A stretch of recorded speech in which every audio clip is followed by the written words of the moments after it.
பத்தாம் அத்தியாயத்தை ஆரம்பிக்கும் போது நம்மளுக்கு ஆளவந்தார் சொல்லி கொடுக்கிறாரு. ஸ்வகல்யாண குணானந்தியா கிருஷ்ண சுவாதீனதாமதி பக்தி முத்பக்தி விருதர்த்தா விஸ்தீர்ணா ரசமோதிதா அப்படின்னு சொல்றேன்.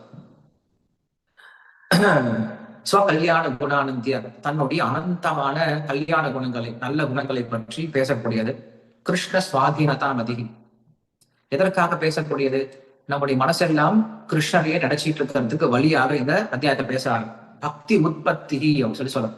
இந்த அத்தியாயத்தை கேட்கும் போது என்ன ஆகுமா? ஒருவனுக்கு பக்தி உற்பத்தி ஆகும் சொல்றாரு. விவிதரத்தா விஸ்தீரானா தசமோதிதா இப்படியாக ரொம்ப நீண்டதாக இந்த 10ஆம் அத்தியாயம் அப்படிங்கிறது நமக்கு பேசப்பட்டிருக்கு அப்படின்னு சொல்றாரு. ஸ்ரீ பகவான் வாச பூயேவ மகாபாஹோ ஸ்ருணமே பரம் வசஹ யத்தேஹம் பிரியமானாய பக்ஷாமி ஹிதகாமய அப்படின்னு சொல்றாரு. நீங்க பாத்தீங்கன்னா முதல் 6 அத்தியாயத்துல அர்ஜுனன் புலம்பிட்டே இருந்திருப்பான்.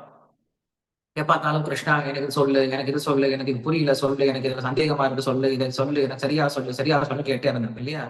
இதெல்லாம் முதல் 6 அத்தியாயம் இருக்குதான். 7ஆம் அத்தியாயத்துக்கு மேல பாத்தீங்கன்னா அர்ஜுனுடைய கேள்வியே இல்லை. அர்ஜுனுடைய கேள்வி ரொம்ப கம்மியாகி போயிடுச்சு. கிருஷ்ணன் என்ன பண்றாரு? இவர் தானாக பேச ஆரம்பிச்சுட்டே இருக்காரு. நம்ம 7ஆம் அத்தியாயத்திலேயே பார்த்தோம், ஸ்ருணு தத் ஸ்ருணு அப்படின்னு சொல்லி சொன்னாரு. 8ஆம் அத்தியாயத்துல சொன்னாரு ஸ்ருணு அப்படின்ற வார்த்தை உபயோகப்படுத்தினாரு. இங்க என்ன பண்றாரு? ஸ்ருணுமே பரமம் பச்சகா, நான் உயர்ந்த விஷயத்தை சொல்ல போறேன், என்ன பண்ண என்கிட்ட இருந்து கேள் அப்படின்னு சொல்லி சொல்றேன். ஏன் கேட்கணும்? ஹித காமய, உனக்கு நல்லது கொடுக்க, உனக்கு நல்லது கொடுக்கண்டா அர்ஜுனா, நான் சொல்றேன் நீ கேளு. பூய மகாபாகு ஸ்ருணுமே பரமம் பச்சகா, உயர்ந்த விஷயத்தை சொல்ல போறேன். எத்தேகம் பிரியமானாய, ஏன் கிருஷ்ணா எனக்கு சொல்ற நீ எனக்கு சொல்ற அப்படின்னா பிரியமானாய், நீ எனக்கு பிரியமானவன் இல்லையா, உன்னுடைய நண்பன் இல்லையா, உனக்கு சொல்றேன்டா நான். ஏன்னா என்ன பண்றது கிடையாது. அர்ஜுனன் என்னைக்குமே பகவான் மேல பொறாமப்பட்டதே கிடையாது. பகவான் சொல்றது எல்லாத்தையும் என்ன பண்றான்? ரொம்ப கவனமா கேட்டுட்டு இருக்கான. கேட்டுட்டு உன்ன மாதிரி ஒருத்தன் கிடைச்சா நான் எவ்வளவு வேணா சொல்லி கொடுக்க தயாரா இருக்கேன். ஏன்னா கேட்கறவங்களுடைய ஆர்வத்தை பொறுத்துதான் சொல்றவங்களுக்கும் என்ன ஒரு ஆர்வம் இருக்கும். கேட்கறவங்க ஆர்வம் இல்லாம உட்காந்து கேட்டுட்டு இருந்தாங்கன்னா சொல்றவங்களுக்கு என்ன இருக்காது? ஆர்வமே இருக்காது. போதும் இதோட நிறுத்திக்கலாம் போதும் அப்படின்னு நினைச்சுப்போம். ஆனா அர்ஜுனன் எப்படி தெரியுமா இருக்கான்? ஒரே ஒரு சிஷ்யன் தான். அந்த ஒரு சிஷ்யன் நல்லா முத்து மணி மாதிரி இருக்கான். நல்லா கவனமா கேட்டுட்டு இருக்கான். கேட்டுட்டு அதுல கேள்வி எல்லாம் கேட்கறான், புரிஞ்சுக்க முயற்சி பண்றான். ஆமா நான் புரிஞ்சுக்கிட்டேன்னு கூட சொல்றான் இல்லையா? ஃபீட்பேக் கொடுக்குறான். அப்ப நீங்க பாத்தீங்கன்னா இந்த ஃபீட்பேக் எல்லாம் கொடுப்பான் அர்ஜுன். கிருஷ்ணா நீங்க சொன்னா நான் ஏத்துக்கிட்டேன், நீ சொல்றது எனக்கு புரிஞ்சது, நீ சொல்றது உண்மைதான் அப்படின்னு என்ன பண்றான்? அடிக்கடி ஃபீட்பேக் வரை கொடுக்குறான். இது சொன்னாதான் பேசுறவங்களுக்கு புரியும். நான் பேசலாமா வேண்டாமா, நிறுத்திடலாமா அப்படின்னு சொல்லி தெரியும். சோ கிருஷ்ணன் என்ன பண்ணுவோம்? அடிக்கடி கேட்டே இருப்பார். என்னப்பா புரிஞ்சதா புரிஞ்சதா புரிஞ்சதா கேட்டிருப்பார். இதெல்லாம் அங்க இருந்து வரதா, நீங்க யோசிக்க வேண்டாம், நான் ஏன் கேட்கிறேன் அப்படின்னு கிருஷ்ணன் கேட்டது. சொல்றாரு பிரியமானாய சொல்லி சொல்றேன். என்ன தெரியுமா பண்ற? நான் சொல்லக்கூடிய வார்த்தை எல்லாத்தையும் அமிர்தத்தை போல சாப்பிட்றப்ப, நான் சொல்ல ஒரு விஷயத்த நீ கூட என்ன பண்ணல, விடாம கேட்டுட்டு இருக்கு. அதனால ரொம்ப பிடிச்சிருக்கு உனக்கு சொல்றதுக்கு அப்படின்னு என்ன பண்றாரு பகவான்? தன்னுடைய கல்யாண குணங்கள் எல்லாத்தையும் பேச ஆரம்பிக்கிறேன் அப்படின்னு சொல்லி சொல்றேன். எப்பயுமே ஒரு மனிதனுடைய குணத்தை பத்தி தான் நம்ம முதல்ல புரிஞ்சுக்கணும். அதுக்கப்புறம் தான் அந்த மனுஷனை பத்தி நம்ம புரிஞ்சுக்க முடியும். நான் என்ன பண்றேன்? முதல் முறையா ஒரு ஒரு ஒரு இடத்துக்கு போறேன். அங்க பாத்தீங்க அப்படின்னா ஒருத்தரோட போட்டோ ஒருத்தர் மாட்டி வச்சிருக்காங்க. பிரபுபாதனுடைய போட்டோ ஒண்ணு மாட்டி வச்சிருக்காங்க. பிரபுபாத் உங்களால தெரியும் நினைச்சிருக்கேன்.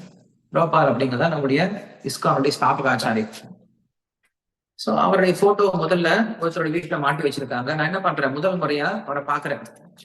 பார்த்த உடனே கேள்வி கேட்கிறேன், என்ன இவருடைய போட்டோ மாட்டி வச்சிருக்கீங்க? இங்க இருக்காரு இல்லையா பிரபுபாதர். இவருதான் இஸ்கானுடைய ஸ்தாபக ஆச்சாரியா சொல்லி சொல்றேன் இல்லையா? சோ இவருடைய போட்டோ என்ன பண்ணிருக்காங்க? வீட்டுல மாட்டி வச்சிருக்காங்க. நான் பாக்குறேன். பார்த்த உடனே கேட்கிறேன், என்ன இவர் போட்டோ மாட்டி வச்சிருக்கீங்க? யாரு இவரு? வயசானவர் மாட்டி வச்சிருக்கீங்க, நல்ல போட்டோ தான் மாட்டி வைக்கலாம் இல்ல அப்படின்னு சொல்லி கேட்கிறேன். அப்புறம் என்ன பண்றாங்க? சார் அப்படி சொல்லாதீங்க, அவர் யாரு தெரியுமா அப்படின்னு சொல்லிட்டு என்ன பண்றாங்க? பிரபுபாதுடைய குணங்களை பத்தி பேச ஆரம்பிக்கிறாங்க. இவர் தான் பக்தி வேதாந்த சுவாமி ஸ்ரீல பிரபுபாதர். அவர் தனியாக என்ன பண்ணாரு? 70 வயசு இருக்கும் போது அமெரிக்காவுக்கு போறாரு. கையில காசு பணம் கூட கிடையாது, யாரையுமே தெரியாது. இருந்தா என்ன பண்ணாரு? அமெரிக்காவுக்கு போறாரு. எதுக்காக போறாரு? சுத்தி பார்க்கறதுக்காக கிடையாது, கிருஷ்ண பக்தி கொடுக்கறதுக்காக போறாரு. இந்த கிருஷ்ண பக்தியை அயல் நாடுகள்ல கொடுக்கணும் அப்படின்னு சொல்லிட்டு போறாரு. போன என்ன பண்ணாரு அப்படின்னா, போன 12 வருஷத்துல இவ்வளவு பெரிய இஸ்கான் அப்படின்னு சொல்லக்கூடிய இவ்வளவு பெரிய ஒரு நிறுவனத்தை என்ன பண்ணிருக்காரு? நிறுவிட்டு வந்திருக்காரு. இப்படிப்பட்ட உயர்ந்த பக்தா தான் சார் அவரு அப்படின்னு சொல்லி சொன்னோம் அப்படின்னா OIC அப்படின்னு சொல்லி சொல்லுது. மும்பையில பார்த்தோம் அப்படின்னா, நான் முதல்ல அவரை பார்த்தேன், பட் பார்க்கல. அவர் எப்ப பார்த்தேன்? காதுனால பார்க்க ஆரம்பிச்சேன் இல்லையா? அவரை பத்தி கேட்கும் போது நான் பார்க்க ஆரம்பிச்சேன். அது போல கிருஷ்ணர் நம்ம பார்த்தா புரியாது, கிருஷ்ணனுடைய குணங்களை பத்தி கேட்டாலும் நம்ம கிருஷ்ணரை புரிஞ்சுக்க முடியும். இதை என்ன சொல்றோம், ஞானக்கண் அப்படின்னு சொல்றோம். ஞானக்கண் என்னது, கிருஷ்ணன் நம்ம என்ன பண்றோம், கண்ணால பார்த்து தெரிஞ்சுக்க போறது கிடையாது, காதால கேட்டு தெரிஞ்சுக்க போறோம். அவருடைய குணங்களை கேட்டு தெரிஞ்சுக்க போறோம். நாம் எந்த அளவுக்கு அவருடைய குணங்களை பத்தி தெரிஞ்சுக்க போறோமோ அந்த அளவுக்கு நமக்கு என்ன ஒரு கிருஷ்ணன் மேல ஒரு மதிப்பும் மரியாதையும் பக்தியும் வர ஆரம்பிக்கும். கேட்காத நம்ம கிருஷ்ணனை யாருமே தெரியாது. இப்ப நீங்க கேட்டுட்டு இருப்பீங்க, பகவத்கீதை கேட்டுட்டு இருப்பீங்க. இந்த கடந்த 9 நாள்ல நீங்க கிருஷ்ணரை பத்தி கேட்கும் போது நமக்கே ஆசை வருது, நமக்கே பிடிச்சிருக்கே கிருஷ்ணனை வழிபடலாம்னு சொல்லிட்டு நமக்கே ஒரு எண்ணம் வந்திருக்கு இல்லையா? அது போல என்ன பண்ண, நம்ம கிருஷ்ணரை பத்தி கேட்க ஆரம்பிக்கணும். கேட்க ஆரம்பிக்கும் போது என்ன வருமா, நமக்கு கிருஷ்ணர் மேல பக்தி வளர ஆரம்பிக்கும் அப்படின்னு சொல்றாரு. கிருஷ்ணர் அதுக்கப்புறம் பேச ஆரம்பிக்கிறாரு. ஹே அர்ஜுனா, என்னை பற்றி இந்த ஞானம் இருக்கு இல்லையா, என்னை பற்றி இந்த ஞானமானது தேவர்களுக்கும் தெரியாது, ரிஷிகளுக்கும் தெரியாது, என்னை யாருமே புரிஞ்சிக்க முடியாது அப்படின்னு சொல்றேன். எப்படிப்பட்டனா புரிஞ்சிக்க முடியாது, இந்த உலகத்தில் நான் பிறப்பற்றவனா இருக்கேன், எதுக்கும் ஆதியும் அந்தவனும் அற்றவனா இருக்கேன், எல்லா விதமான பாப்பங்கள்லையும் நான் விடுபட்டவனா இருக்கேன், இந்த உலகத்துல எனக்கு பிறவி அப்படிங்கிறது கிடையாது அப்படிங்கிற விஷயத்த என்ன பண்றீங்க பெருசா யாருமே புரிஞ்சுக்கிறது கிடையாது.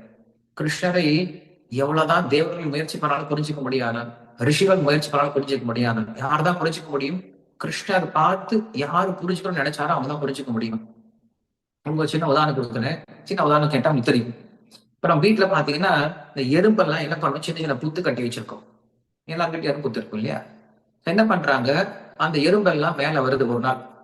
ஏன்னா அந்த எறும்பெல்லாம் என்ன பண்ண, உள்ளாரே ஒரு கான்ஃபரன்ஸ் நடத்துது. என்ன கான்ஃபரன்ஸ் அப்படின்னா, நாம என்ன பண்ணலாம், இன்னைக்கு உட்காந்து நரேந்திர மோடியை புரிஞ்சுக்கலாம், இந்த நாட்டினுடைய பிரதம மந்திரியாக நரேந்திர மோடியை புரிஞ்சுக்கலாம் அப்படின்னு சொல்லிட்டு என்ன பண்ணுது, அந்த எறும்பெல்லாம் கான்ஃபரன்ஸ் உட்காந்துட்டு பேச ஆரம்பிக்குது. Okay, let us discuss about Narendra Modi. அதுல ஒரு எறும்பு சொல்லுது, நரேந்திர மோடி அவரு காலையில் எந்திரிச்சு குளிக்க போனான்னு வச்சுக்கோ, அவர் எவ்வளவு பெருசா இருப்பார், எவ்வளவு உயரம் இருப்பார் அப்படின்னு கேட்டா, நம்மளை விட ரொம்ப பெருசா இருப்பார் அப்படின்னு சொல்லுது.